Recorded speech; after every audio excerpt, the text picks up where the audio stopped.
Jednog popodneva dok je mala Ana u štali pomagala baki da složi seno, pogledala je baku i tiho je upitala: "Bako, zašto je čika Dragan tako loš? Zašto svima želi zlo?"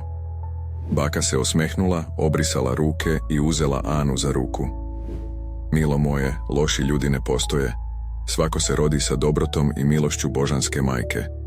Ali znaš, ponekad kroz život nailazimo na nedostatak ljubavi, razočaranja i tuge. Ako ne pazimo, ta tuga nas uvlači u tamu. Tako se dušočika Dragan izgubio na svom putu, ali to ne znači da ne može da se vrati." Ove reči je iza ugla, nečujno, slušao Dragan. Ostao je zaleđen. Prvi put je čuo da ga neko vidi drugačije, kao osobu koja je zalutala. Duboko u njemu nešto se pokrenulo. Napustio je štalu i krenuo prema svojoj kući razmišljajući o rečima bake. Dok je hodao, jedna misao kao munja je prošla kroz Dragane, počni da širiš ljubav. Kada se rodiš, otvoriš oči, a kada umreš, zatvoriš ih. Između tog otvaranja i zatvaranja, smisao života je ljubav i dobrota. Šta si učinio sa svojim životom dok je tama vladala glavom? Dragan je zastao.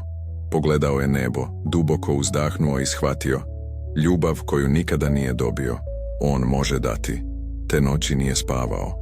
Razmišljao je o prošlosti, o ljudima koje je povredio i kako je njegova bol postala štit kojim se skrivao od sveta. Shvatio je da je svaka zla reč i loš postupak bio vapaj za ljubav i pomoć. Sutradan je ustao ranije nego ikad, odlučniji nego ikad.